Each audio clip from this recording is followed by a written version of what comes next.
up, everybody? It is I, Sigma, and we are back with episode 58 of the BBET GamesCast. I'm joined by Mr. Gamer. Hello there. As well as Blue Bones. It's your boy. What's going on, everybody? And as you can tell, Superman Jeff is away. He's spending some time with his boy. So we'll hear from him, Jeff. I don't know, later in the week, possibly, more than likely. Either way, we're going to go ahead and start, as we always do, with what we've been playing / watching for the week. I can go first. I have a really tiny list, like a legit tiny list this week.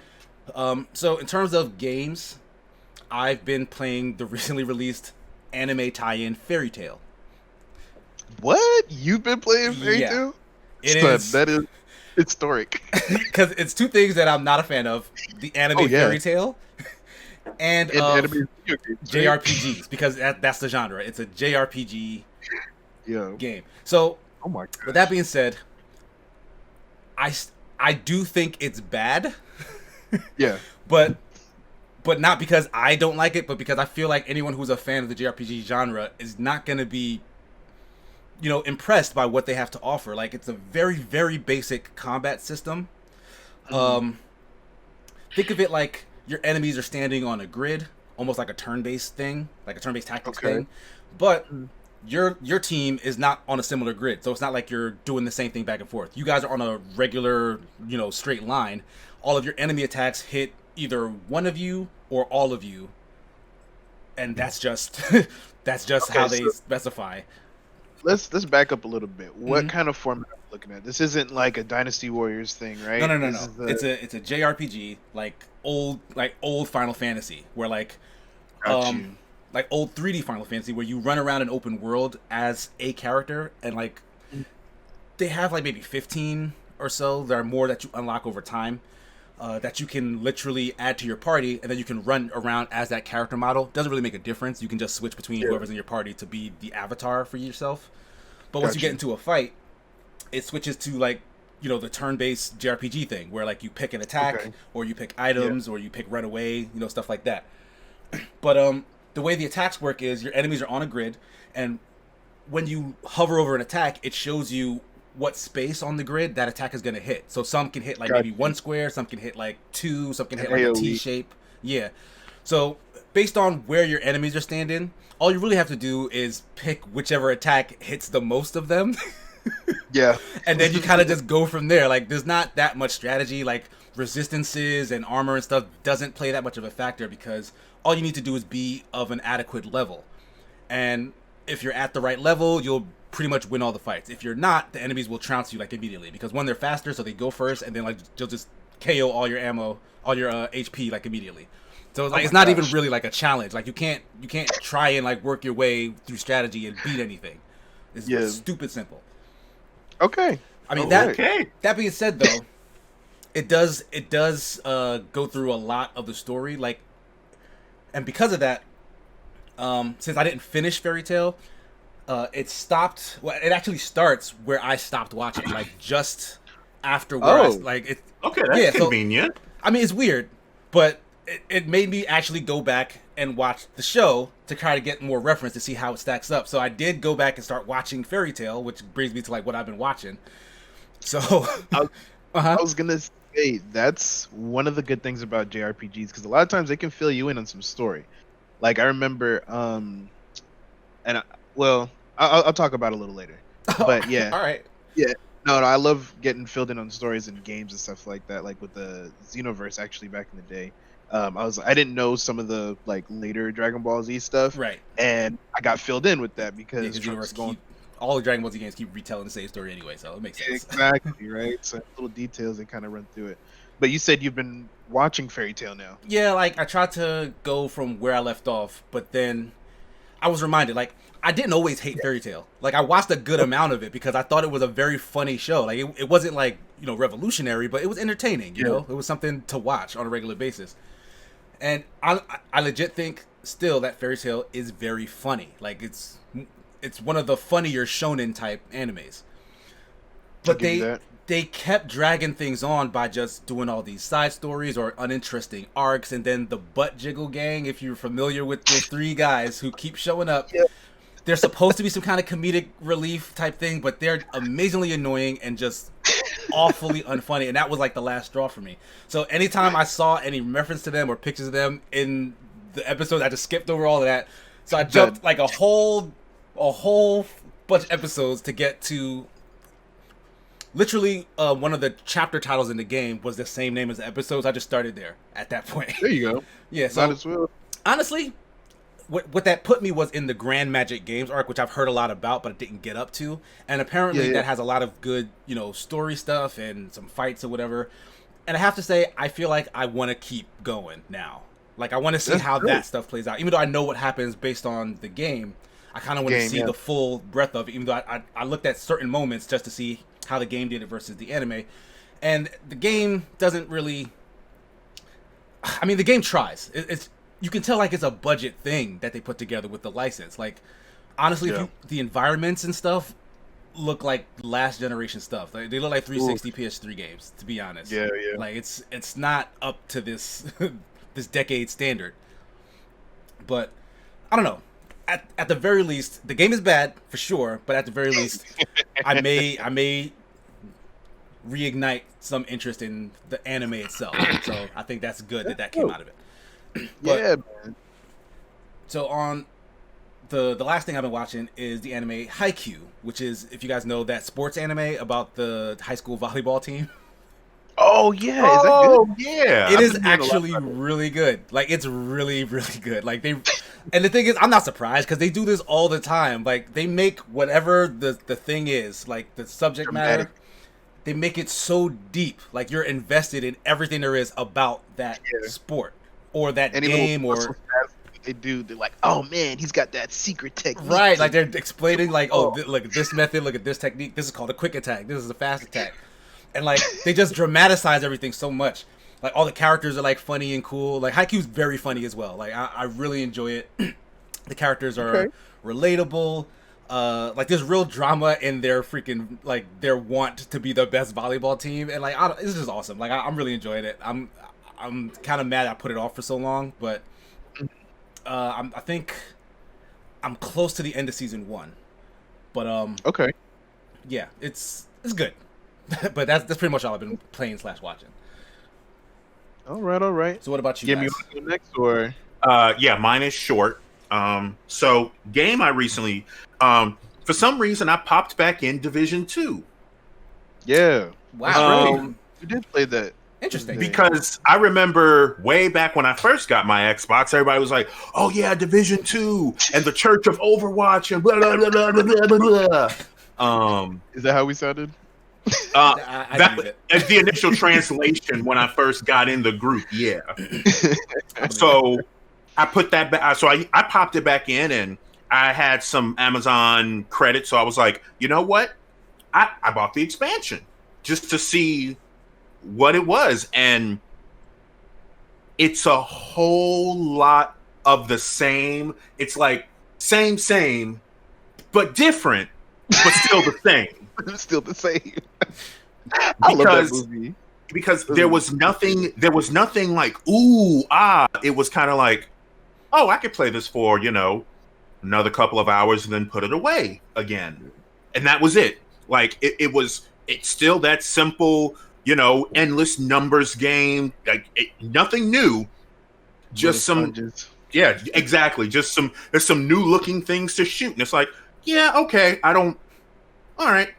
Did you play Division 1? Yes, I did. You were like a fan of that? Oh no! No, okay. Okay, wait. I was a fan of the idea, and then it came out, and they had the variety of just server issues and all. Yeah, so I started, and then immediately hopped off. Man, let's see. I also downloaded Undermine, which is now on Game Pass. I already own it on Steam. I'm a fan of roguelikes, so this is basically you are endless amount of servants, and you are told to, hey, you're a servant, go into the mine and go get some things, and don't ask questions, just do what you're told. So obviously, you ask all the questions, and you do absolutely nothing that you're told, and You eventually find out the truth of what is in the Undermine, which I will not spoil. But how does As it? far as Yeah, how does it play? Like, is it like Splunky?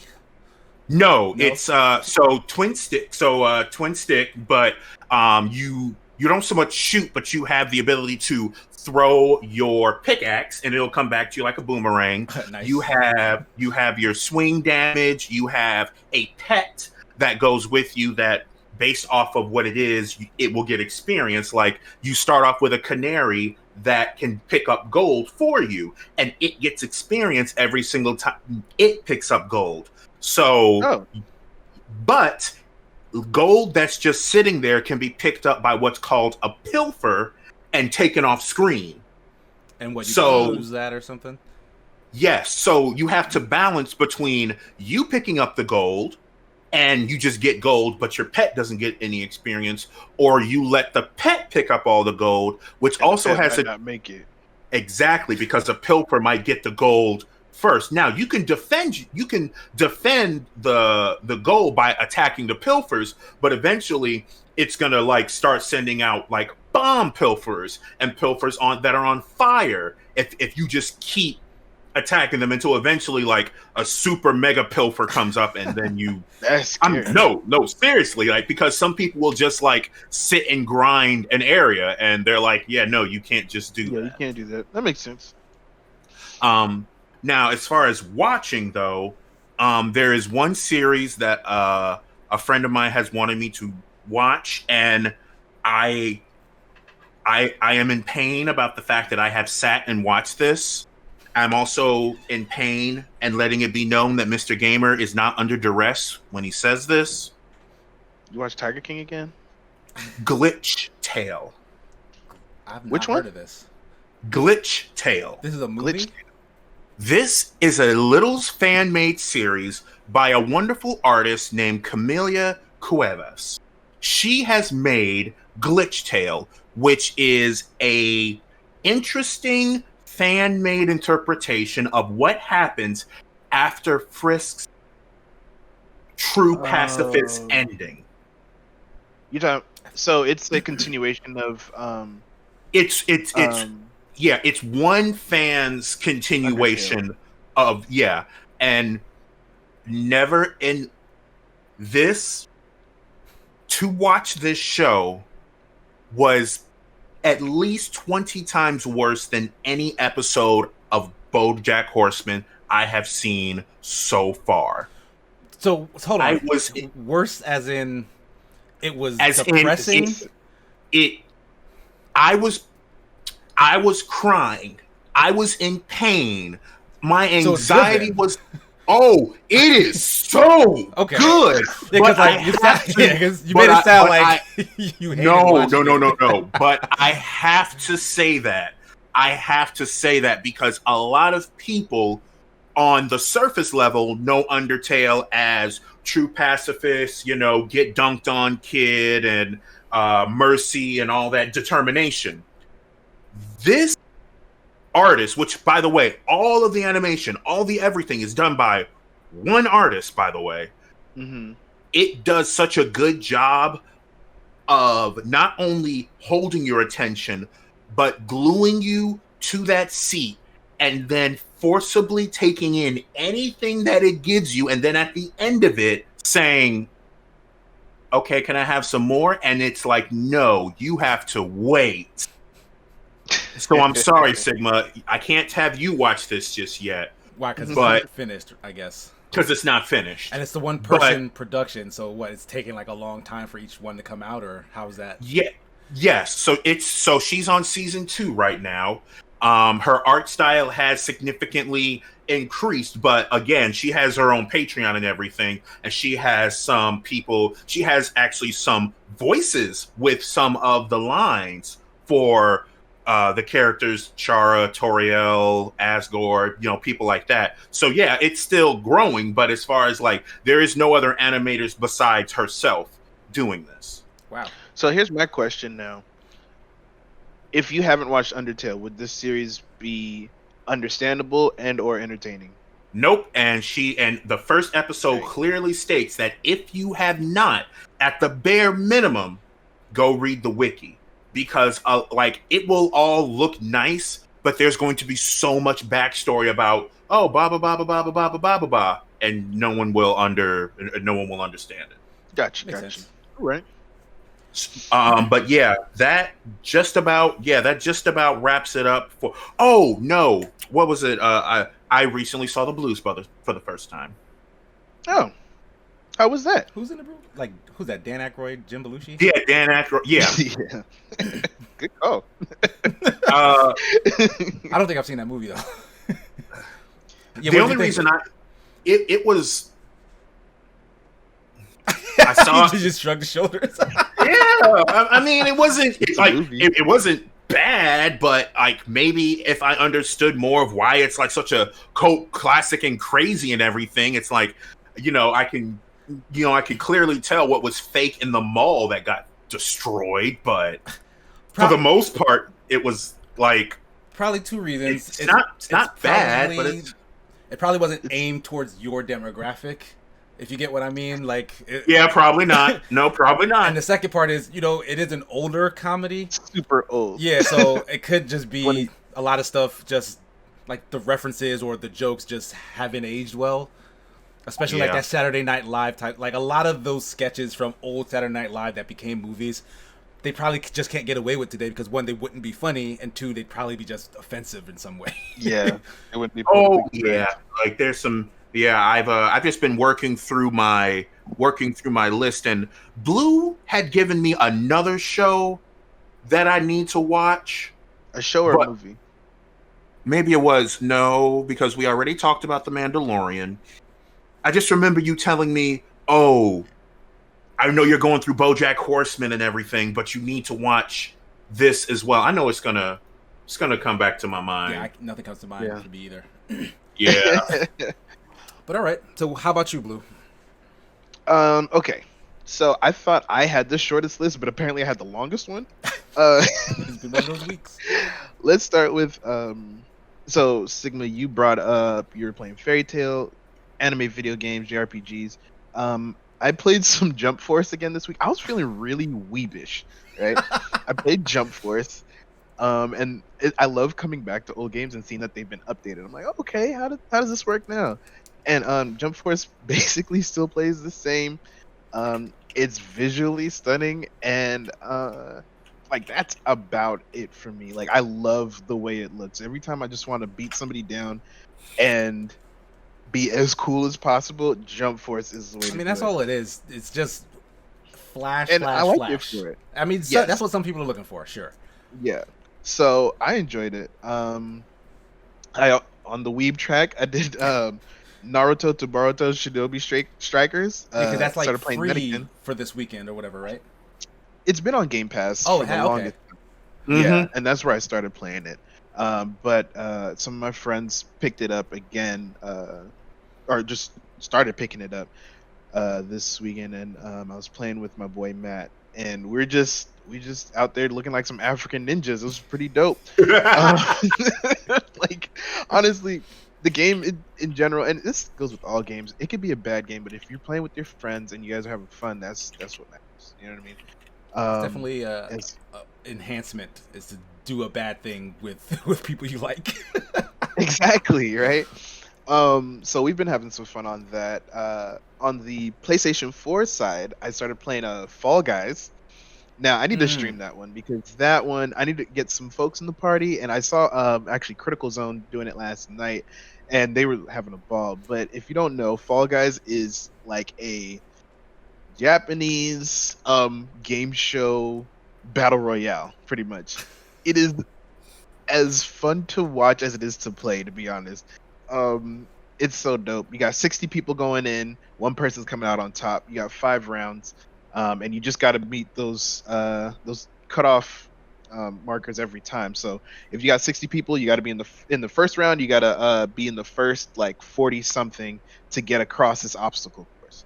In the next round, sometimes it's a team game. It's all random, the games that come up, but it's a lot of fun. I was playing that with Chibs earlier in the week, and that was great. I just want to say there's a ton of buzz about that game. Like I think Escapist is actually playing it tonight, and even the king of Escapist himself, Yahtzee, said that he wanted to jump in on game night, so it might be like a bigger one with people That's dope. watching that one. So I'm gonna the king of the escapists. the community is obsessed with that man. Like it's kind of love bothersome. him. Every time I'm on y'all's Twitch, I'm not throwing shade at nobody. But anytime I'm on the Twitch, someone's talking about Yahtzee. Yes, I ain't like, never seen this dude show up on the Where's Twitch Yahtzee? yet. Like, he doesn't do the game nights usually, but he's gonna do this one, so we'll never get them to stop now. Oh my gosh. But my bad. Continue. No, it's good, bro. So I've been mostly playing those games. Of course, Overwatch, they dropped the new summer skins. True. So apparently the Baptiste skin looks a lot like me. Weirdly so. It's kind of strange that does actually look a lot like you. Like, remember that time when Blue was just away for a little bit? Maybe this is what you were actually doing. Hey man, I signed NDAs, all right. But okay. I've also been watching a lot of movies. I've been trying to watch a lot of movies. I don't know. Sometimes you just get in that mood where you just want complete stories in 2 hours and just be involved in it. So I rewatched one of my favorite Studio Ghibli movies last night. It's Porco Rosso. I don't know if you guys have watched that one. No, but I think it's gorgeous. It's one of the films from Studio Ghibli that you don't hear too much about. But it's all about seaplanes and flying over the Mediterranean and the Italy area. It's gorgeous. If you know anything about Studio Ghibli, yeah, I can imagine. They're gonna, yeah. It's on HBO Max. Definitely, I'd suggest checking that out. We watched The Old Guard, and The Old Guard is on Netflix. It's actually super, super, super dope. Yeah, that's what I wrote. Yo, I have no idea what it's about. And that's good, honestly. But if you watch the trailer, you can surmise that The Old Guard is about a group of immortals. And they have gone through time being a force for good for the most part, or what they believe is good. So Charlize Theron does her thing. And you know what? I really need to hold on. This is important. Because the what I already liked the trailer when I first saw it, but I do need to say Gina Prince Bythewood is the director. This black woman put her foot in this film, y'all. Like this, I don't like a lot of I don't like a whole bunch of movies that I feel like the action is just to draw you in. It's never necessary, especially like in the opening act of most action movies. It's unnecessary action. It's like someone's just getting their butt whooped just to show skills, right? But this, every movement had a meaning, every movement had a place, and I loved the way they developed the characters. I want to say more about it, but I want you guys to watch this because I've actually been writing a story about Immortals on the side, so this actually helped me. Yeah, helped inspire me a little bit. So definitely check out The Old Guard. That's also the movie that we talked about. It was either last week or the week before, where those girls, I think Team Bliss, had won the Apex tournament. Yeah, they did like yep. Yeah, it was in conjunction with that movie, right? Exactly. Cool. Strong female protagonists left and right in that in that movie, excuse me. And then last but not least, and Gamer, I was talking to you about this movie this week, but guys, you got to check out Parasite. It's on Hulu. I've seen that. That was what it was. That was what you were telling me about, and I thought it was in reference to the anime, and you're like, no. Yeah. That was what it was. Got it. An Oscar for Best Picture last year. Yeah, the first foreign nominated.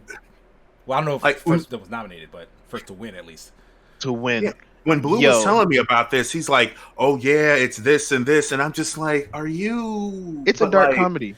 Yeah, it's really dark, and the really way funny. that It's biting biting commentary of like social hierarchy and stuff. Like it's really interesting. The way I eventually described it to Gamer was, it is a comedy that's shot as a drama, but it's still dark. because first of all, every frame, and I'm coming from a cinematographer point of view, every frame was gorgeous. All the sets were the house that That was a nice house. That was a beautiful house. But oh my gosh, all the conversations were funny as heck. All the lines are great, and it just showed the darkness in these people's hearts, but how deep it went. You know what I mean? Like especially the end. Well, I mean, yes, but also like it comes from somewhere. You know what I mean? Exactly. Yeah. Exactly. Yeah. Like no, so it's a really good movie. Like I don't want to like really go into it because you should definitely just watch. Because I really didn't know that much about it going in either, so I really didn't know what to expect. But yeah, give it a watch. All right, it's worth your time. Definitely check out Parasite. Let's talk about it on the Discord. Let's talk about it. You know, when we playing something, whatever. Parasite's worth your time. It's great. I'm definitely gonna be watching it again this week. Nice. And I don't do a whole bunch of repeats. I don't feel like I do, but that's definitely one that's gonna require a second run through for me. Yeah, I definitely watched some like deep dives on YouTube, like the Wisecrack guys. I love their YouTube channel. Yeah. They love that movie. They went in real deep on like their podcast and like a whole video essay on it. It's great, man. All the acting, like every situation that, first of all, the whole situation seemed plausible. Like I could see that happening. Somewhat at first, at least. Like things get a little ridiculous, I feel like, but like not in a bad way, but like just in a example way. Yeah. I don't know. Like it goes to extremes. I feel like it does. I feel like the slope is plausible at another time. And then okay, so watching. I've been catching up on Black Clover, and I've been mentioning this last couple of weeks, but I finally hit a point where they started changing up the animation, and I'm like, thank God, because it was ugly before. Son, I agree. I was totally disgusting. Like the first 20-something episodes are pretty bad. I'm like, man, this is a current anime. You know what I mean? And then they switched up the art style, and you can see just from the intro that these fights are going to be a lot better. And so I'm like, okay, there's hope for this series. So have you been liking it up till this point, though? The anime, no. And that's... and I have to say, the only reason why I pushed through is because I've read past this part. Okay, because I just wanted to see how they did it. Because, like, yeah, from, like, episode 1, I was like, this is very bland, generic, and ugly. I don't care about what's happening, but everyone is going, Black Clover, Black Clover, Black Clover. It's so good, it's so good. So it's like, all right, fine, let me see if I can get to where it gets good. So I got, like, maybe 20-something episodes in. I didn't get to this part where the animation changed. Yeah. But, like, how many episodes I gotta watch before, the show gets good? I ain't mad at you, bro. So I just stopped. Black Clover is terrible as far as I'm concerned. It's a bad start. It's 100% bad start. One of the worst starting animes I've seen, with such a good story, because I know about that story. Mm-hmm. So that's the only reason why I'm pushing through. It sucks for people who haven't read it, but yeah, the animation does change up. It looks a lot better. I do think that they set up the world properly when it comes to the story, but just not visually. So yeah, that's basically what I got. Been doing too much. I'm trying to watch Daredevil and Legion. These are all the shows that I watch with the lady. Legion, man, it's too much. I think it's too much. I think it's actually too much. I think it's actually too much. Refresh my memory on Legion, because I've seen Daredevil. So when you said refresh your memory on Legion, that's what I have to do every episode, bro. I have to go back and be like, what the heck just happened? Okay. Ouch. But, Legion is about one of the most powerful mutants in the Marvel Universe, which is Charles Xavier's son, Legion. Matt, what's his name? David? I was thinking of his Downton Abbey name because I know the actor originally from Downton Abbey. But I think his name is David, yeah. And he is an incredibly powerful psychic mutant, and they're kind of talking about his come up and how he realizes and uses his powers. So it's interesting to a point, and then they go into a deep dive in theoretical things that are happening inside people's brains, and it's one thing to imagine it for a little bit and say, okay, this is the way it is. But then there's always a metaphor for your brain. So it's like, imagine your brain is an egg, and if it cracked like this, like that's how they would start an episode. And then there's, oh well, an idea is like a cold, and they show this whole thing about people catching colds, and then they go into an episode. It's just like, yo, son, can we just? What's this? I want to see people mind controlled, like. But a lot of it. And I think anybody who watches Legion is always asking, is this happening in someone's head or not? Is this real or not? That is like the whole show. Is this real or not?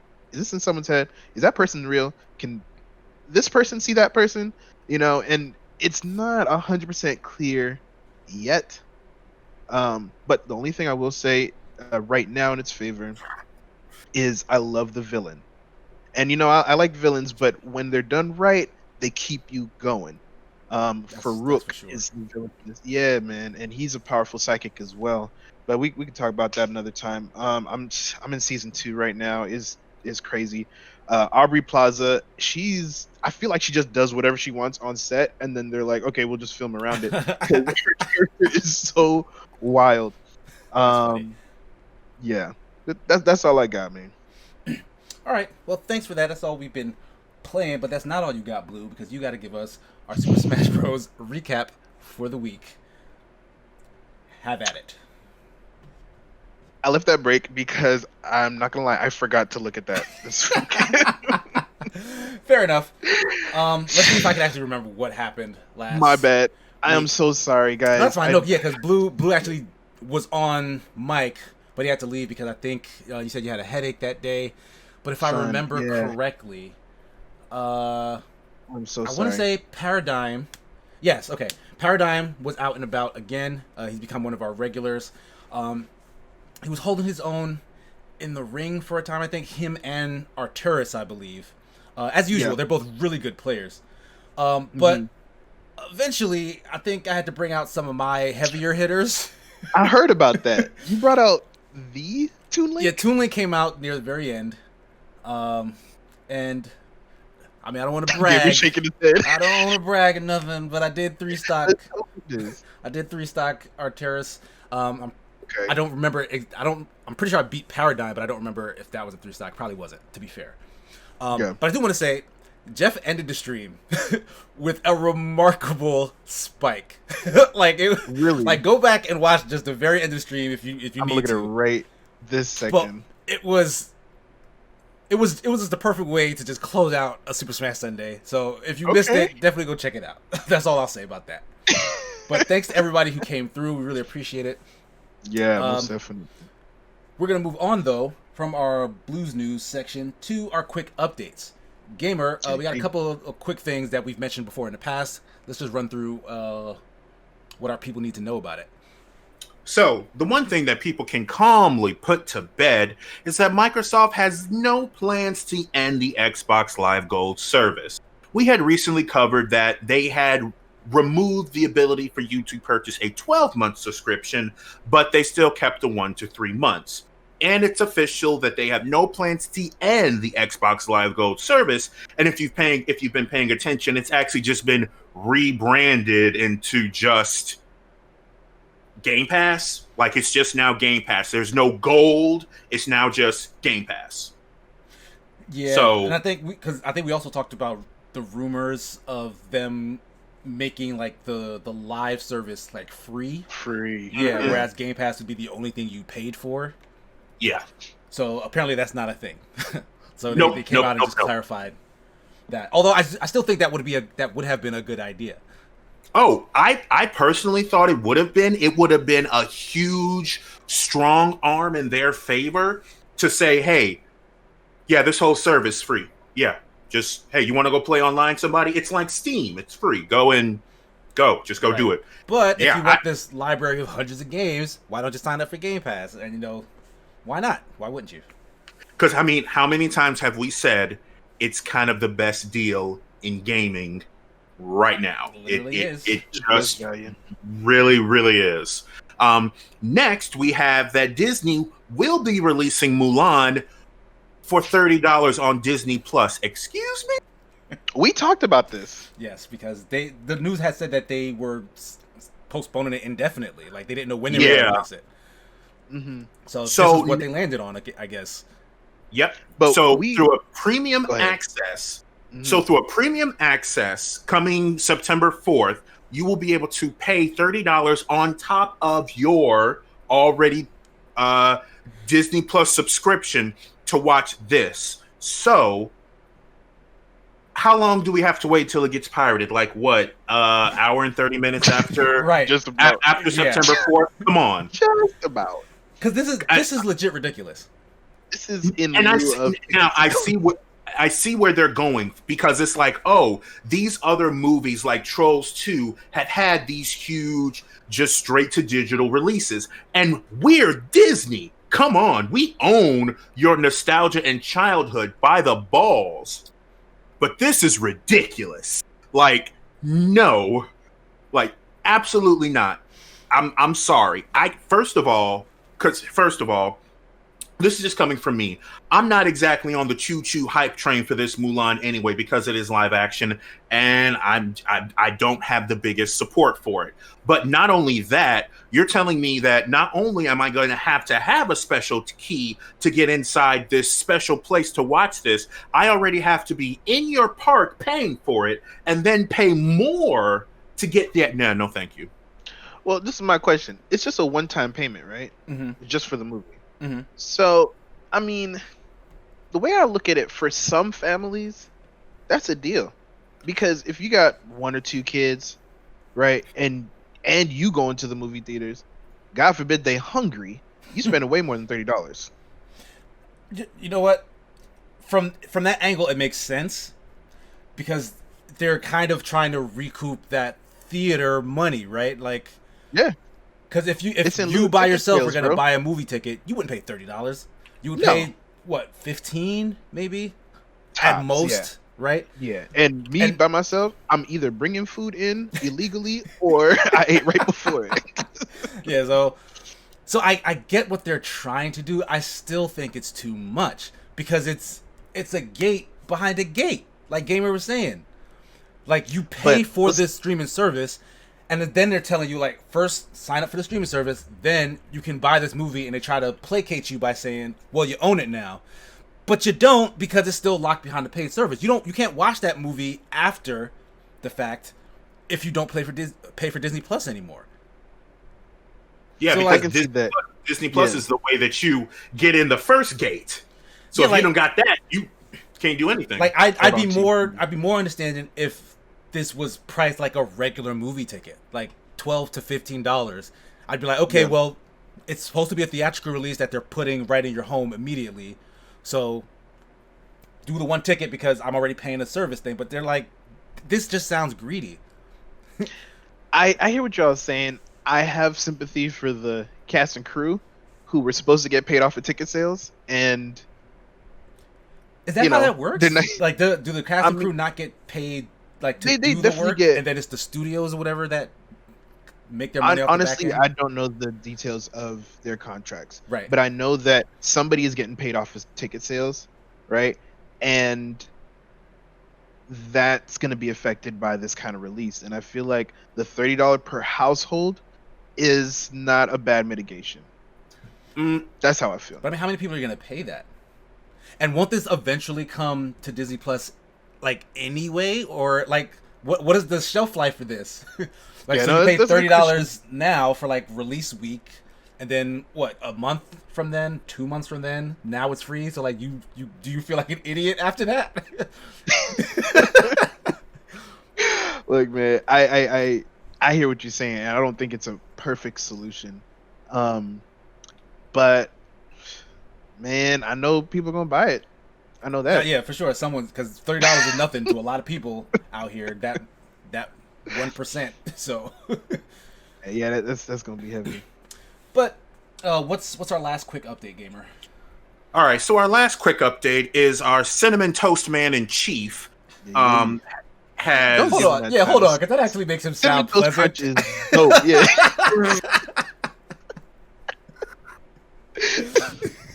All right. Like he's more like Smacks, the cereal with the frog. Cause that used to taste like poison. All right. Dude. All right. So our Smacks head in chief. Yes, that sounds so much better. Smacks head and cheese. Yeah, that's a lot better. Okay. Yeah, what happened to Smacks? All right. So our Smacks head in chief has stated that he is going to be reversing his course to ban TikTok and opening the door for Microsoft to buy it because he needed a secure, very American company to come in and take a look at this because of all of the scary Chinese stuff that's behind this app. When you already have, let me just make sure that I'm saying this correctly. ByteDance has already stated, yes, there's nothing for you to worry about. Everything is going to still be continuing here on TikTok. We know that you've heard things about what the president has said, but in a statement they've said, we're committed to continuing to bring joy to families and meaningful careers to those who create on our platform as we build TikTok for the long term. And they have also released, I think it's a $2 billion fund for creators. Well, let me rephrase that. Top verified creators, let's be real. Top verified creators on TikTok, which I do like. I have looked into Instagram's, I think it's called Reels that they're trying to. Yeah, I've actually been experimenting with that recently. Like it's like a competitor for TikTok for sure. It's still too slow. It is because I could just scroll through so many videos with ease, and it's not to say that Reels is bad, but you're gonna have to really keep up with how TikTok does their how quickly it is to like duet something, make a video, boom, boom, boom, boom, boom, hashtags, and then the algorithm kind of does the rest.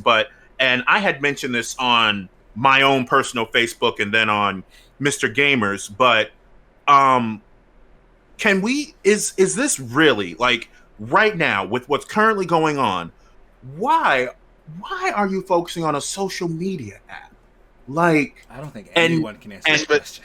And this kind of goes into a conversation that I almost had with someone who commented on my status. I had posted that, and the person asked me, "What exactly are you upset about?" And I had to not respond because I knew that first of all that was not going to be a fruitful conversation because the only reason that someone would ask something like that is to simply get a rise out of you, and I'm not about that right now. Yeah. But what it does show me is that what I see on TikTok, that stuff is real. You have people who are just like, there is no pandemic, there is no war in Ba Sing Se. Like it's that level, and I'm not even kidding. Like it. Yeah. It's scary. And now Trump's like, oh, because an American company is thinking about buying TikTok, now I don't have to ban the app. Well, I mean, he's also trying to get a cut of it too.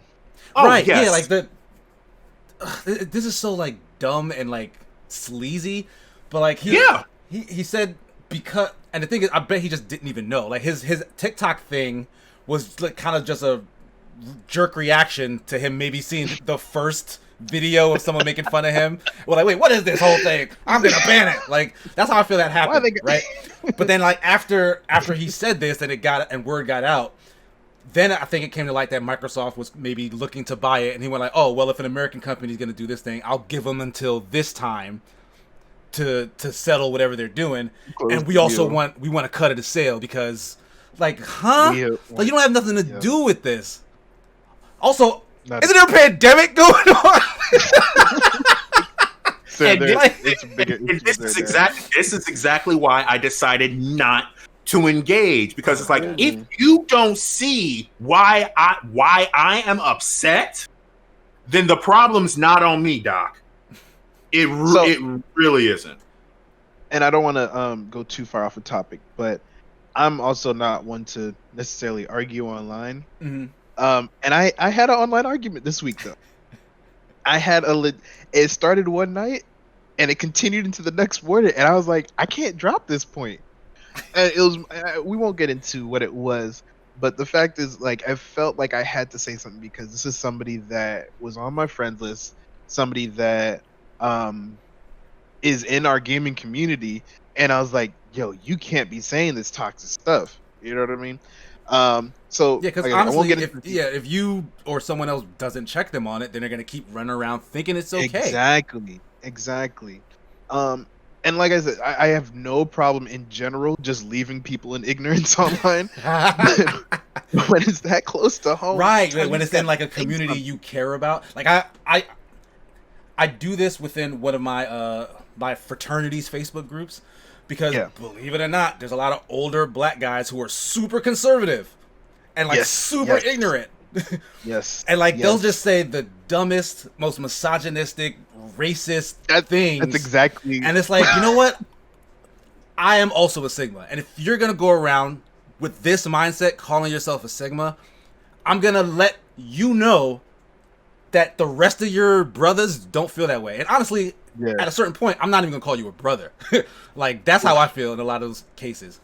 So I would put that out to everyone. Like, if you know that someone in a community you give a damn about is like super ignorant, you don't have to change their mind. At least check them. Let them know that they're not speaking to an echo chamber, and that they have to wash their mouth about some of this stuff. I had a close friend. He was on a post and he was talking to two different people and he was kind of reprimanding both of them. But one guy had called a girl a bitch.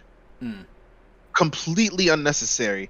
And I said, hold on, man, you got to check your boy on that one, because that's not what we do. They can have an argument, they can have a discussion, but you're not gonna call, let's not even start. But anyway, we are definitely getting off topic, just like I said we wouldn't. Let's talk about nerd news. And you know what, though, if you guys are listening and watching, definitely hit these comments. Let us know what you think about it. This is important things that we deal with that the previous generations haven't dealt with before. We're trail blazing right now. So let us know how you navigate this stuff. Because we're not an echo chamber. You can disagree with us. Yeah, man. I mean, you could try. You could be wrong. All right, so we're going to move into our proper topics. First up, we've had a bunch of discussions about this, I think especially early on in the podcast. But now there are more labor issues going on between, in this case, Blizzard and their parent company, Activision. They are kind of a joint thing now, Blizzard Activision. Right? Activision Blizzard, I think they go by, right? Yeah, Activision Blizzard. But apparently a lot of stuff has come out that the Blizzard staff in particular really aren't getting living wages. Like, of course, like the programmers are some of the best paid jobs in the country, even though they're very hardworking. They're overworked in a lot of cases, but a lot of support staff within that company don't. And like there's stories coming out of guys kind of living in their cars to make ends meet, office, skipping meals, like using stuff in the office to get by because they just don't get paid enough. Meanwhile, Activision records record profits. Bobby Kotick, the CEO, is like one of the highest paid CEOs in America, period. Not highest paid video game company CEOs, highest paid CEOs, period. He's up there. We sitting there buying loot boxes and they can't even buy a box of snacks just to get through the day. And it's sad that we spend so much money on these games. They talking about, increasing the base amounts too. And these cats can't even live. The cats who are making these games can't even live. What? Like, I mean, what is that balance? Like, is it okay? Like, so say you're, and this is an offhand example. Like, this isn't specific, but like, say you're a janitor working at a school versus a janitor working for Blizzard Entertainment. Yeah. Should those two jobs who are essentially doing the same thing get paid the same? Like, one is a multi-million-dollar company and the other is, a state-funded institution, maybe. Maybe it's a private institution, who knows? But, like, I mean, what do you guys think? Like, should there be a difference? So I'm going to try to answer that, but I will try to answer it as someone who has been on the support side of a big corporation like that. You aren't looked at as a necessary component. You are a utility to them, and just like a utility, it should just always be on and just work. Period. And unfortunately, if it doesn't, then Blue kind of was going, then you just switch it to someone else that does. I, as like CEO top person or whatever, I don't care. I just want it to work. So if person A, who says that they could get it to work 95% of the time, wants a living wage, but then someone tells me that they can get it working 90% of the time for half that amount, okay, yeah. I just need it to work because I don't care. And just like what's going on with this pandemic, you realize what essential actually means. And that those people who are working those jobs, that, hey, you know what, that programmer probably knows a whole lot about insert programming language here. They couldn't solve their own computer problem to save their life, but they have someone else that they can call on and then it'll just be fixed. Basically. I think, it shows the lack of attention and empathy for the workers that really keep these companies and these games and these platforms afloat. And obviously things need to change.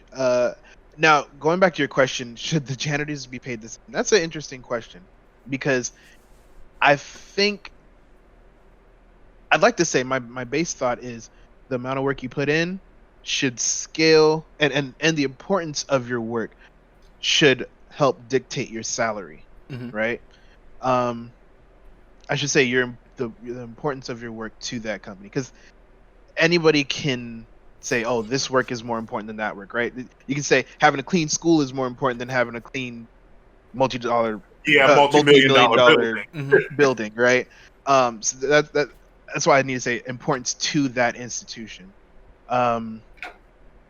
And I definitely believe that the support staff needs to be paid more, especially how much price gouging these companies do to their consumers. Like, it feels unethical. If they weren't making that much money, if they were making like, if they were like bringing in revenue like the like the schools would, right? The in your example, then I could say, okay, yeah, they have to budget. They have to ration. Yeah, they got a budget. They got to do that. It seems especially egregious when you know that they're in the green, like they're making a ton of money.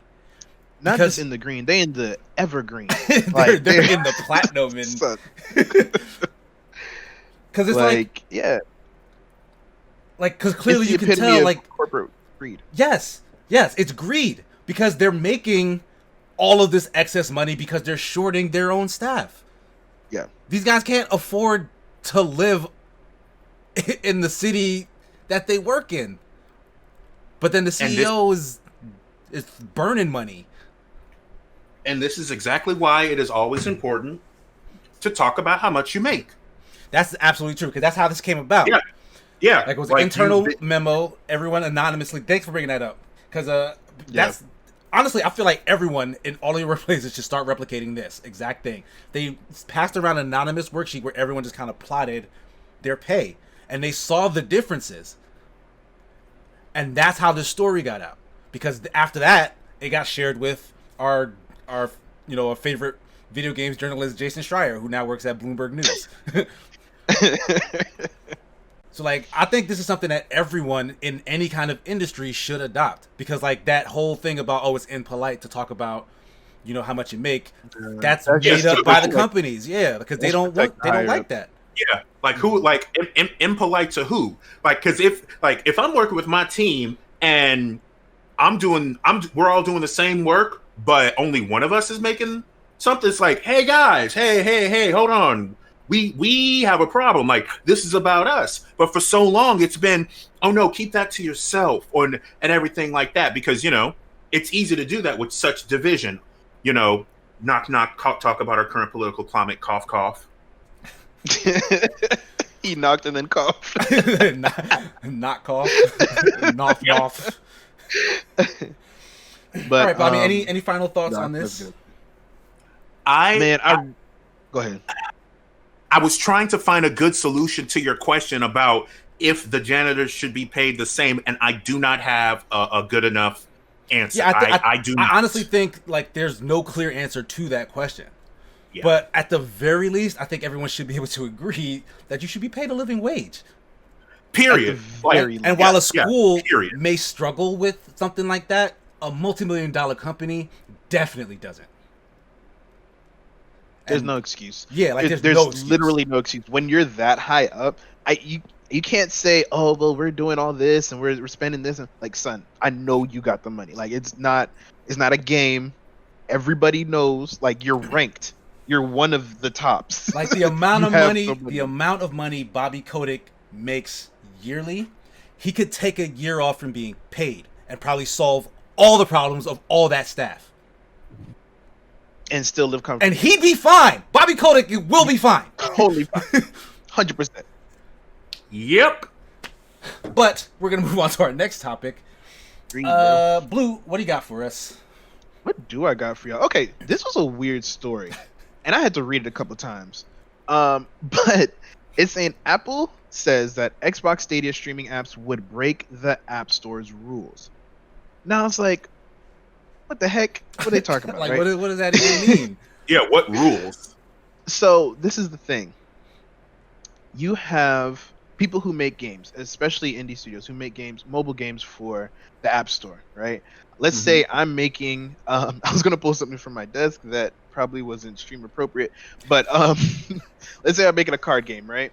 And all my card game is it gets a 5-star, or let's say it gets a 4-star rating.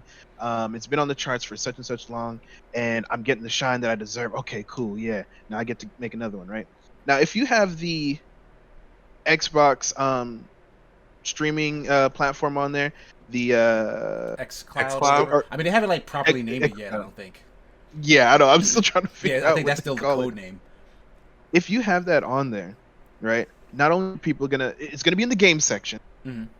People are gonna download it and they're gonna play any and every game that they want through that. So that means that app will always be at the top of the gaming leaderboards, and you're not gonna have no kind of competition because people are playing everything through that app.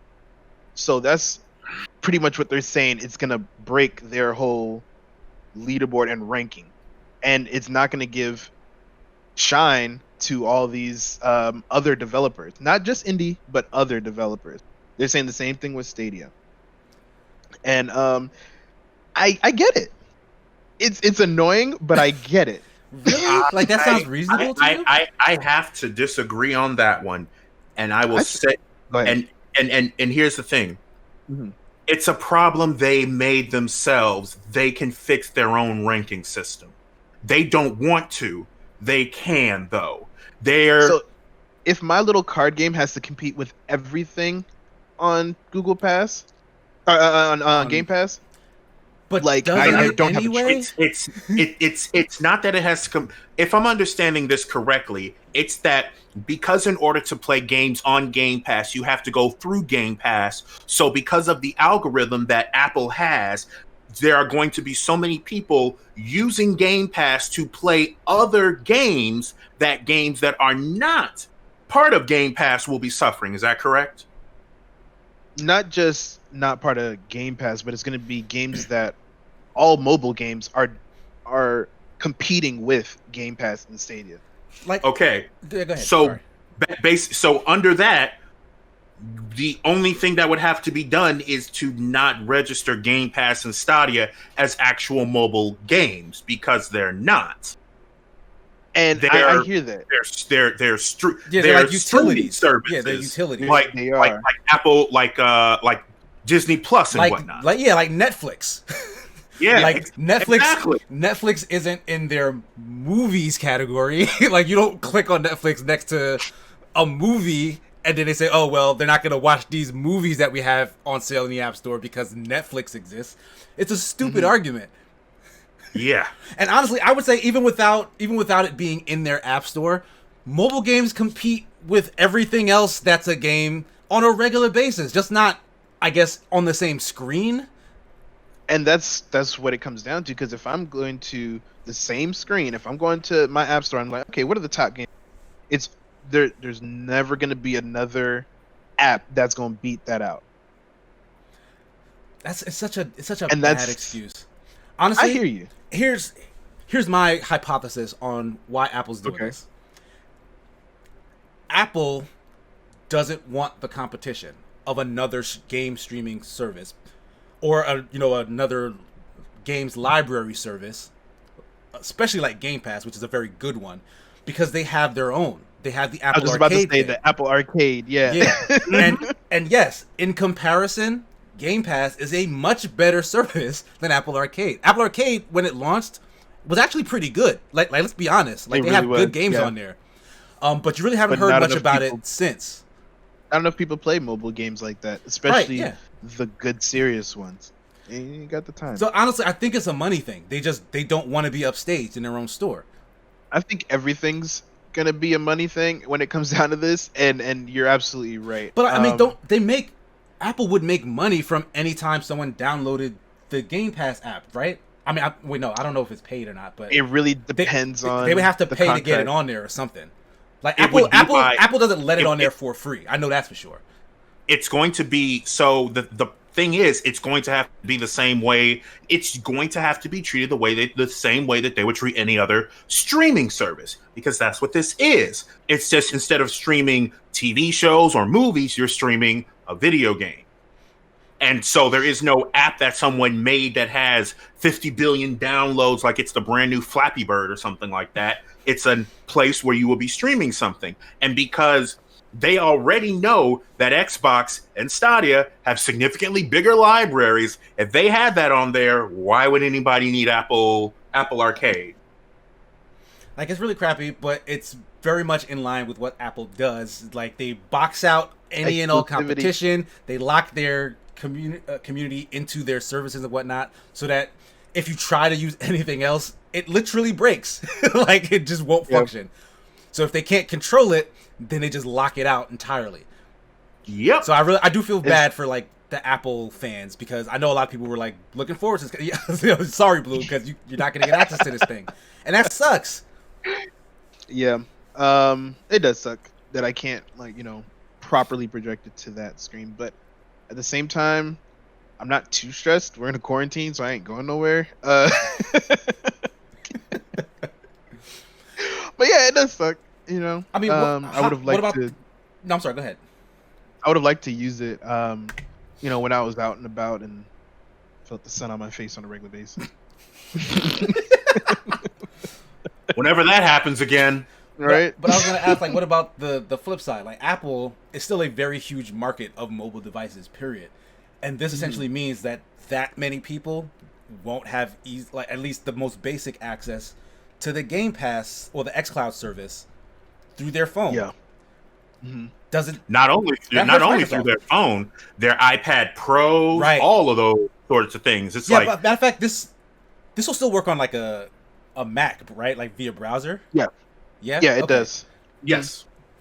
But yeah, so your pads, your phones, you're just AOL. If you got only Apple products in your house, you probably wasn't trying. Perhaps. I don't know. I don't know about that. I don't know any serious or even, I was going to say hardcore casual, which is just a weird word anyway. But I don't Jumbo know any Shrimp. Jumbo Shrimp, exactly. I don't know any serious gamer that picks up a Mac to play games on, or any Apple product to play games on. That's true, but some play games on a console, right? And then they pick up an Apple device because that's what they like, or that's what they've been told to like or whatever. And if they happen to own an Xbox and they want to use this service, just like you, Blue, they can't. Like, they just can't.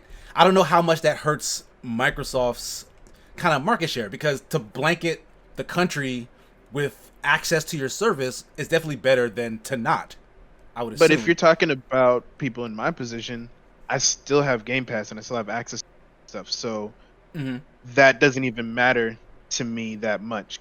You know, and it doesn't matter to them because I'm still paying my subscription. They don't care where I play. The fact is, I need to be paying my monthly dues, and they're good to go. They just want to make sure that wherever I got it, or wherever I can play it at least on one screen. That's what their main concern is. Okay. So that's why I think it's not going to hurt them too much, because if someone has all Apple products, they probably wasn't trying to game anyway. Well, how about this final question? I guess. What you got? What you got? When it's time to inevitably upgrade to your next device, how much about this makes you feel like, you know what, maybe it's time to look at Android? About this specifically, not a lick. Gotcha. Especially like when I said, you know, in quarantine I ain't going nowhere. But I don't have the need. Me personally, I don't have the need to do that kind of serious gaming mobily. If I'm out of the house, I'm on set or I'm at school and I'm working, I'm paying attention to that. I'm not on my phone for that reason. Okay, so at the end of the day, it kind of sounds like this really isn't going to affect either Apple or Microsoft in any meaningful way, it seems like.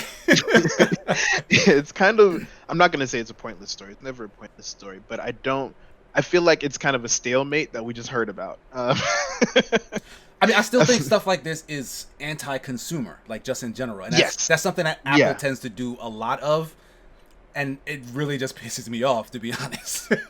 I feel you. Because honestly, I don't think anyone, I know in your situation it's not as big a deal to you, but I'm sure that there are those people who are out there who, because I saw some of the comments when I read this story, like some people were like really upset, like, wow, I used my Apple stuff for all this time and they really just don't give a F about what I want to do.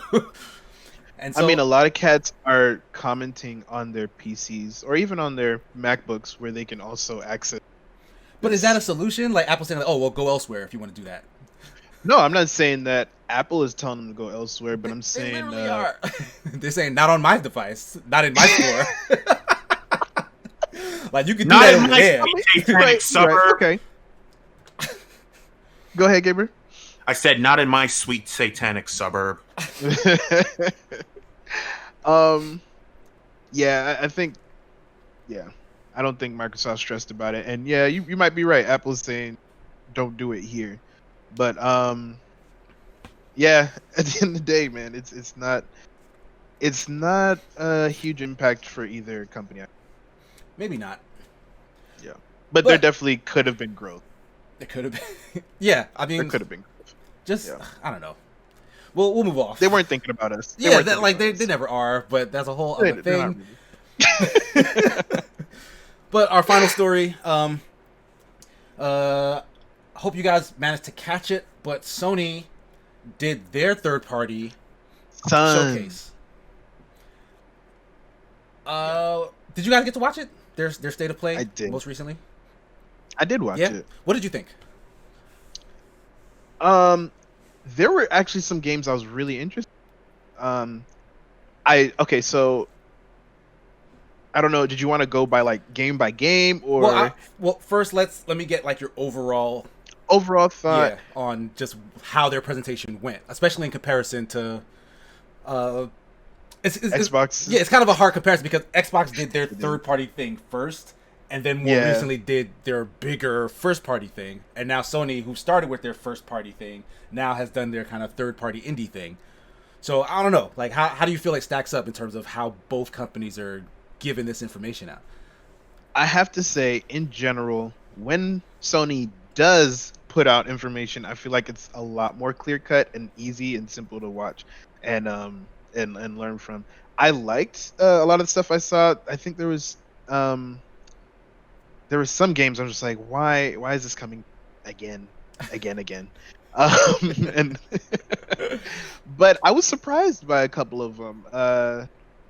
there's some that, and overall we're gonna get into some of the details, but I wasn't mad at it. I liked what I saw, and especially the gameplay at the end of Godfall. I thought that was a great way to end the whole segment. So Okay. I thought it was a good showcase. I would agree with that. I thought it was very impressive. It was definitely better put together than Microsoft's version of the third party thing. Yeah. One, because they really tried to play down the importance of it. Like Sony gave a ton of messages saying like, hey, there's not going to be any big announcements in this. You're going to get to see more of this stuff. You're going to see some indie stuff or whatnot, but it's nothing major. You're not going to get any of this big. So like they really tried to downplay it. So when I was thinking we were going to get something like maybe Nintendo's Direct Mini that was just indie games, but this was like a mix of some like really polished looking indie titles, and then like some of the bigger third party ones that are coming like Godfall. I want to say a couple of the indie games really caught my attention. The Pathless, I think it was called, with the archer that's like running through like the field and stuff. That was super dope. Yeah, that game looked really beautiful. The mechanics of it looked really fun. One thing I loved about the commentary on that one is that they said that it's not focusing. This game is not going to focus on your aim with the bow and arrow. Right. The hunter's already skilled. You ain't gotta worry about that. Yeah, they're gonna hit their marks. It's about your timing. Yeah. Exactly. It's all about timing. And while I feel like if I were to play this game, I don't think I'd play it for more than a day or two, to be honest with you. Yeah, but I honestly, feel like from the looks of it, doesn't look like it would probably take more than a day or two to complete. Exactly. Which I'm not opposed to. Yeah. It's a smaller title. But I do feel like it's gonna be, if I do play it, I'm gonna enjoy the ride. I like how they did the boss fights, and the whole thing is really just timing, and a little bit of bird management. Yeah, there's some open world platforming and stuff in it. Like it impressed me for sure. And the thing is, like there's one game that did that in the Microsoft show. It was like Scarlet Nexus, I think it was called. Like it looked like kind of a flashy anime hack and slasher. Okay. I'm pretty sure it's called Scarlet Nexus. That sounds familiar, yeah. But I don't know, Sony it's like the pacing of their showcase. Like there were people talking, but I don't think you ever really saw them. No. Like you heard voices over some of the commentary, others were just trailers, and like it just kept flowing. Like they would introduce a thing and then it would just flow into the next thing. Like Microsoft kind of kept getting bogged down in trying to explain too much of what they were gonna show you, and then once they would show it to you, because like the developer or whoever built it, they're very passionate and excited about their project, and they just sitting there and just talking about it, and they in the weeds, and you're just like, all right, dude. Right, okay, and then when the actual you got inspiration from when the gameplay plays, you're like, okay, so this is all the stuff this person said about it, but it's not speaking any of that to me. Like just show us the thing and then we'll get our own emotional reaction from it. They're trying to tell you why the grass looks the way it is, and you're just trying to see blood splatters. You know what I mean? Yeah, it's like a little distracting. So yeah, I don't know, but did you get to check this out, gamer? I did, and I was happy about the fact that it opened up with Crash Bandicoot. I like the redesign. You could possibly play as Dingo Dial. That's okay. We also have a new mask. That's nice. Braid. Why did we have to bring that back? I thought that was. Don't hate on Braid. I was gonna say, okay, I know that Braid is a good game. Why did it have to come back again? Well, they did say, first of all, they're remastering it, so it looks a lot. This is like the second prettier. remaster, my dude. Is it? No, the other ones had to be a port. Like this, they literally redid the art. But yeah, no, but honestly, the thing that really made me feel like, oh, maybe I would actually want to pick this up, is they added tons of commentary. Like you get a lot of behind the scenes information about a brilliant game. Braid is a 10 out of 10 game. Like it is brilliant. Mm-hmm. And honestly, you don't see too much commentary. Like Valve used to do this a lot. Do you remember? Like they had commentary in Portal and Portal 2, in the Left 4 Dead games, I think. Like there were like little like bubbles that you could walk to in the commentary mode, and they would just talk about some of the stuff they did in the level that you're looking at. Like that is super incredible to me. Like they're instituting that in one of the best games ever made. Like come on. Come on now. I don't know, man. Like, you know what? I think for platform lovers like you, and I think that's probably a selling point. That whole thing that the remaster of this game is a selling point. I personally, and I've played Braid. I didn't finish it, but I've played Braid, and I wasn't too enthralled by it. So that's why I think a remaster seems relatively pointless to me. When I didn't have problems with the first one, you know what I mean? And I didn't really have a desire to see it done again. But yeah, I hear you. I mean, if you're not a fan of the thing, then sure, you why would you care if it came back? Especially how old it is, and I feel like it is an old game, but Braid is brilliant. It tells a brilliant story, and it has very smart puzzle gameplay in it. Like, that game is super impressive to me. So maybe it's just me. I think it's still on Game Pass, isn't it? Probably. I'll have to double check that. I think so. All right. It used to be an Xbox exclusive back in the Live Arcade days. It was one of the big reasons why Live Arcade blew up. True. The one thing I do want to say, which caught me, was the last game that they talked about, Godfall. Yes. I find it so important as a consumer and kind of funny as a critic that one of the things that you want to say about your game, one of the really unique selling points now, is that a game will not have microtransactions in it. Yeah, they threw that in there. I like the fact that, and because that's important. It's important now for you to be upfront with that. Like, oh yeah, by the way, there'll be no microtransactions, and it's like that one scene from Family Guy when everyone just cheers because you said the thing. You said the thing that everybody likes now. It's like, wow, this is the world we live in now, huh? Okay.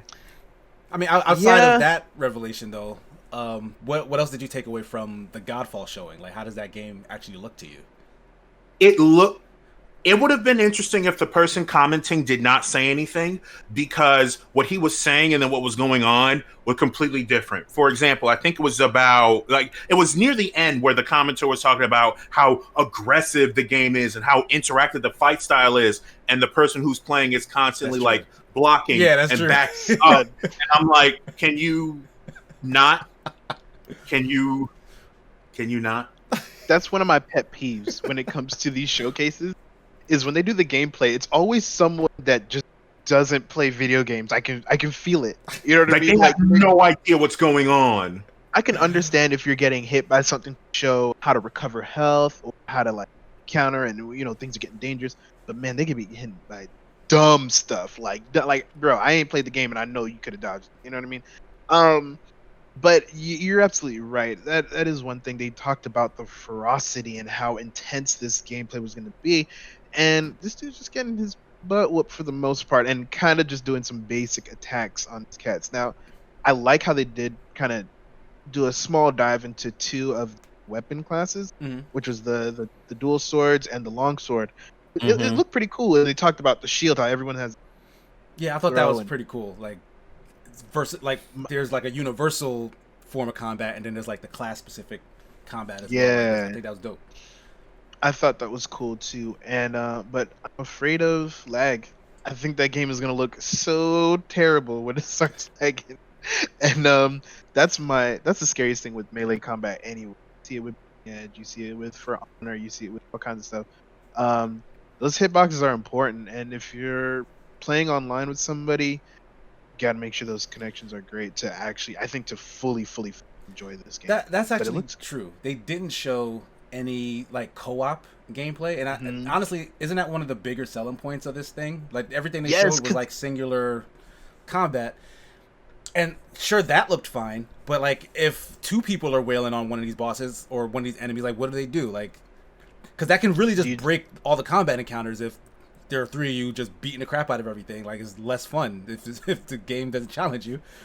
I remember in PSO2, and part of the reason the game, it was too easy to start. If I was just a little bit behind my friends, I wouldn't hit a thing. Yeah, they would just rush and clear all the rooms, and you're just going to catch up the whole time. That's why I played a ranger, so I could shoot stuff from afar and actually get some experience.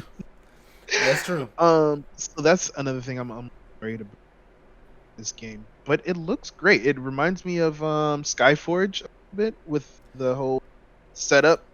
Yeah, As bad as Skyforge is, yeah, it's a similar look for sure. But honestly, Yeah. I wasn't really impressed with like the visuals. Like I thought it looked like something that could come out today, and that makes sense because they're making it in this time period, even though it's gonna launch on next gen stuff. But it's not really Yeah. pushing any of the hardware. I feel like. Oh yeah.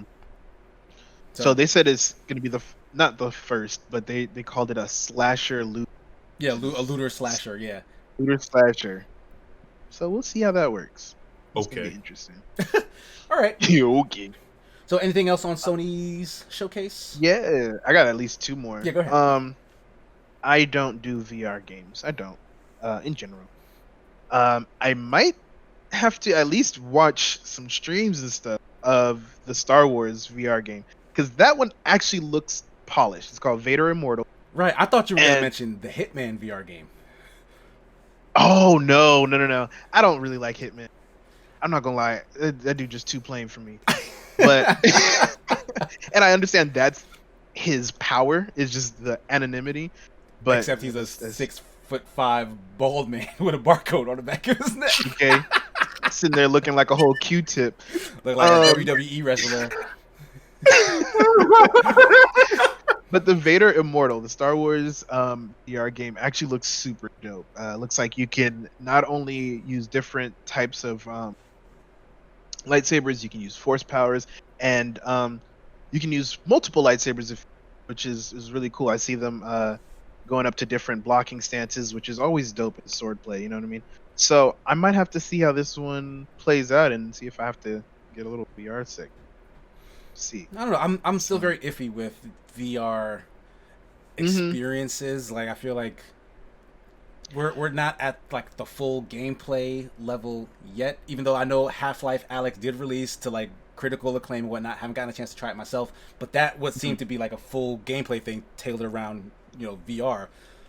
The Star Wars stuff just feels a little too like gameplay light, I want to say.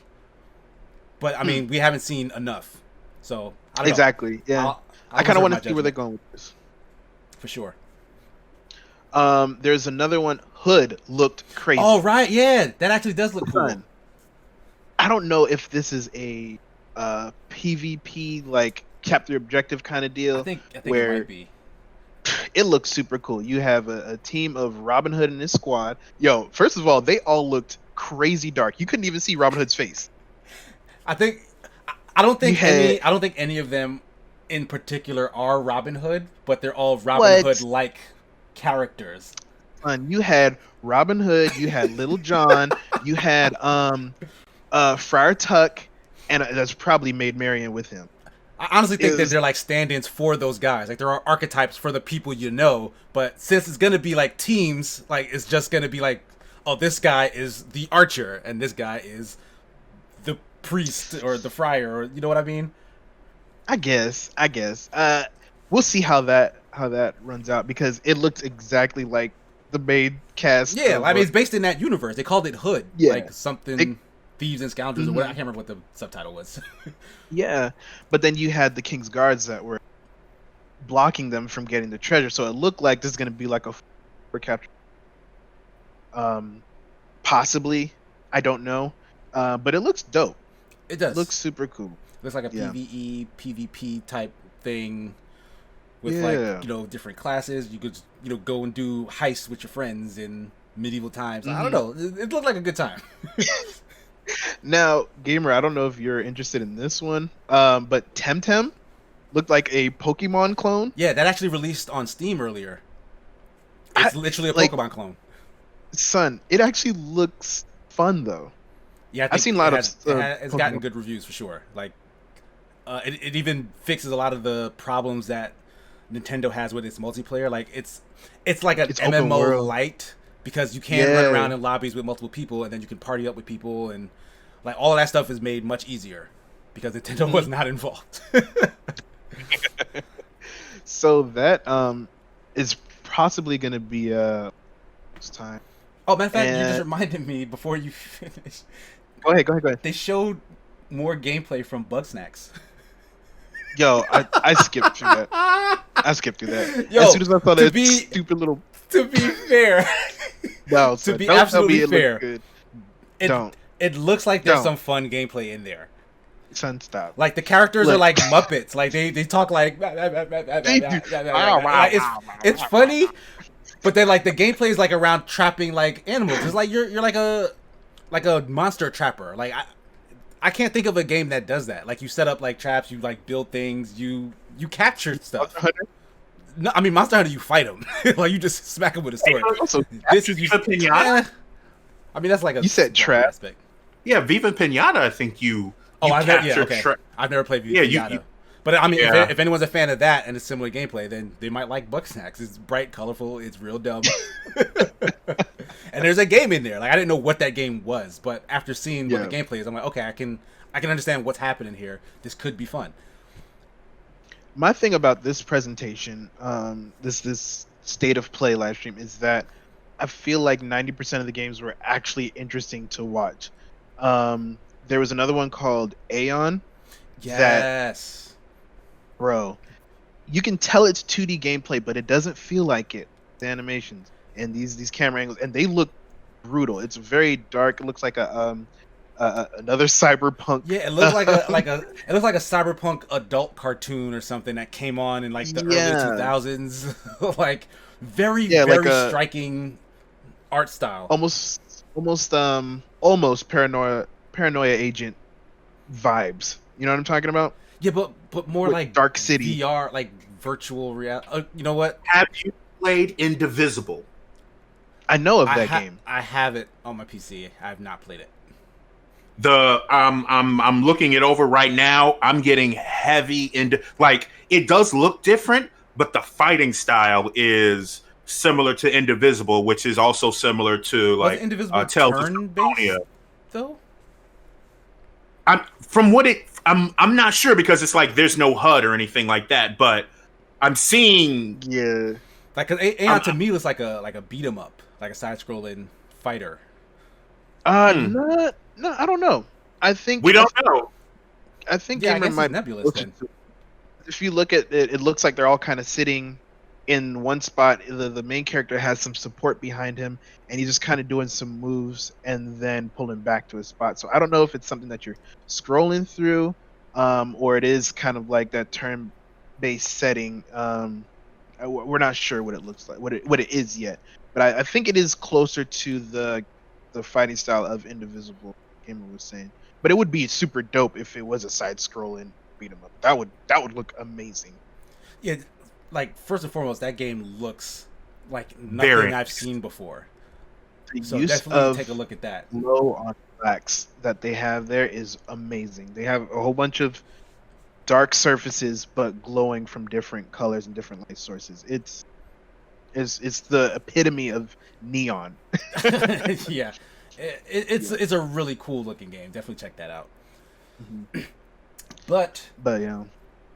Let's move off of our topics into our mailbag to wrap things up. You can also send us emails to BBETGaming@gmail.com, like Snix360 did, who is always coming through with the questions. We really appreciate you, bro. One day we'll get a question from somebody else, but that's not this day.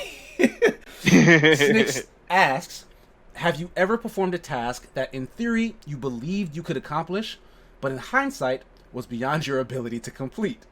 What was the outcome? I feel like that's a loaded question. There's nothing beyond my ability to complete. And that's exactly how you end up in these situations. I know, right?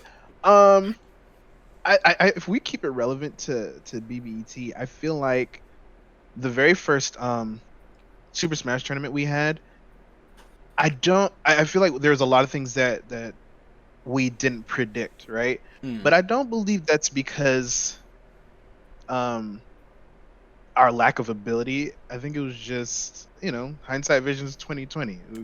Can't predict everything. But in the moment,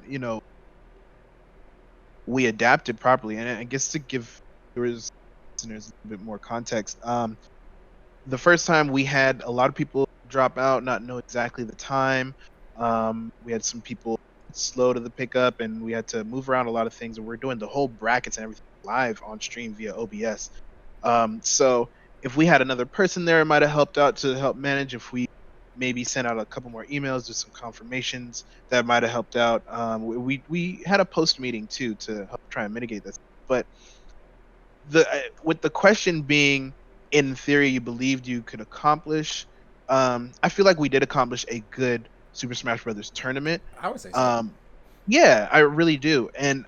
But I do think in hindsight, it could have been better, and it will be better in the future. So yeah, that's the answer to your question. Me, Mr. Snicks 360. Did you have anything prepared, gamer? I do. Learning Python. As a matter of fact, not so much learning Python, but performing corporate level automation in Python, because it started off with, okay, hey, here's this kid, he knows PowerShell really well. Oh, well, some people over at insert other hospital here has some things running in Python. Can you do that? Yes. And the real answer was not. I have no idea. But somebody else has ran into this problem before. But yes, at the time, I was doing things that was beyond my ability, and I was scared because a lot of pressure was kind of put on me because I had done so many things. And I didn't have this quote at the time, but I was on TikTok, and Will Smith is also on TikTok, and it's like, what a coincidence. Right? But Will Smith said something to the effect of, if you can't get rid of the fear, work through it. And that's kind of what I did. I didn't have a choice, but that was just what I did. And then I figured out that, oh, okay, so it's actually not that different. It's difficult, but not that different. And, now that's just another programming language under my belt. So, yeah, that's what I got. Nice. Or not nice, because whichever way you want to take that. Yeah, whichever way. Sigma, what about you, bro? Yeah, this brought to mind a situation in, I'm pretty sure it was grade school, either grade school or middle school. If it was middle school, then Snakes 360 may actually remember this situation, but it may have been before that. So I used to play Little League baseball. Okay. And the first year, I made my Little League team, I helped bring my team to the championships, and we won, the very first season I ever played, in large part because I was a very, very good hitter. Almost every pitch that was thrown to me would be an in the park or out of the park home run. They could not stop me. They got to the point where these kids would literally walk me, anytime I got up to bat, and I would throw the bat in anger because they weren't letting me play in that instance. Wow. Because they were just trying to shut down my ability to hit the ball, right? Yeah. So needless to say, I was very confident in my ability to hit a baseball that's being pitched to me. After the summer ends, I'm back in school or whatnot. We're taking gym class. We're playing wiffle ball in the gym, and instead of an aluminum bat and an actual baseball, it's the little plastic. Yeah, the plastic bat and the wiffle ball that makes a weird sound when you throw it and stuff. And for the life of me, any time I got up to bat, I would absolutely miss that ball. Every single time. I could not understand why I couldn't hit any pitch thrown to me. It didn't matter who was throwing it. Funny. But I would swing with all my might, son. And just whoosh, whoosh. Every time. I was so embarrassed. So embarrassed. Because I didn't know what the hell happened. As far as I'm concerned, I was an amazing batter. Just not here. Not in wiffle ball. Not in this gym. So, oh my god, the outcome was, I don't know, I was the worst player on the team for the whole time that we played wiffle ball in gym. And that was embarrassing. So, that's something I will just never forget. It's funny you mentioned that because it reminds me. This might be just, I guess, a second answer. Mm-hmm. But when I very first went to PC Overwatch, coming from console, They oh, I humbled got you. this. Oh, Everyone man. on PC says psych. Bro, I lose on console. I get beat on PC. There's a difference. My goodness. There's a difference. What's the difference though? What's the difference? Oh, people on PC are a lot more accurate, and they play different characters because they're mouse. able to shoot with the mouse. Yeah, it's the mouse. That's the big difference. You don't see a lot of Widowmaker players, good Widowmaker players on console. They are a dime a dozen on PC. So if you see a widow, if you see a widow on your team, chances are it's probably a good one. Yeah, there's a much higher chance that you got a good team. So, All right. So, hope that answers your question, Snicks. Yay. Anyone else listening, please don't be shy. Go ahead and send us questions regarding anything. Personal situations, game stuff, whatever you want to know about, we'll probably answer it. Just send an email to bbetgaming@gmail.com. But that's going to do it for this episode 58 of the BBET Gamescast. I want to thank everybody for listening. Gamer, where can people find you if they're looking for you on the internet? So you can find me at startbuttonreview.com. I am most active on Twitter at SBRMRGAMER. You can also find that on PlayStation and Xbox and no, not Steam. And I am also Mr. Gamer, Mr.Gamer24 on TikTok. I'm available on TikTok a whole lot too. And SBR Reports, which is available on all places where you can have a podcast and Skyrim toilets. Thank you. Blue, how about you? it's your boy Blue Bones, BLUB0NES. You can find me on all social media platforms with that same handle, BLUB0NES. Looking forward to. Last week I was really light on the streams, man. My producer was on my butt. I'm trying to get this job. It's life. It happens. But this week I'm gonna be back at it. You know what I'm saying? I'm gonna pull in some weeb stuff and probably do some Shinobi Strikers with my boy. I definitely want to pull in some Ghost of Tsushima. All right, gonna continue that, and we'll see what else. We'll see what else comes to the table and comes across my screen. But more importantly, Mr. Sigma, where can people find you? You guys can find me on pretty much all social media at Sigma Gears 9. You can find me on Facebook at Sigma and Sun. You can find my 3-minute reviews as well as a bunch of live streams that I've now been doing with Escapist at escapistmagazine.com or the Escapist YouTube. I mentioned it last week, but I'm on a new show with my editor-in-chief, Nick Calandra, called The Editor's Hour every Monday. So that's a show that's just me and him. Like, it's not a rotating thing like Streaming with Jack, which is one of the 3-minute review editors, Streaming with Jack Packard from Red Letter Media. I just so happened I streamed Game Night on Sunday with them, Editor's Hour on Monday, and then again Stream with Jack on Tuesday because it was my time up. So there's a lot of me on the Escapist Twitch right now, so definitely check that out. Show some support. Probably gonna also try to increase the number of times I'm streaming throughout the week. A lot of work has come up, but just gonna try a little harder to just fit it in because I know you guys want to see the BBT channel a lot more active than it has been.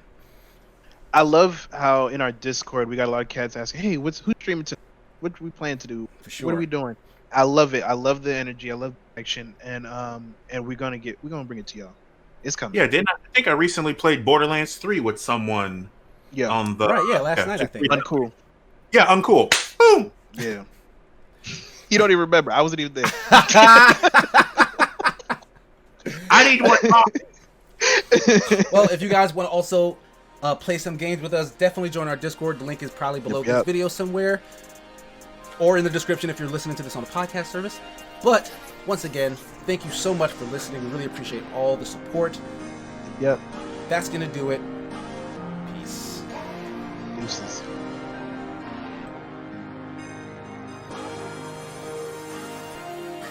Picture me riding and rolling with models, brand new Ferrari. Ferraris like we was winning the lotto. And that's all those fathers with me. Pouring the bottle, playing that ONG music that's gonna blow like Chicago.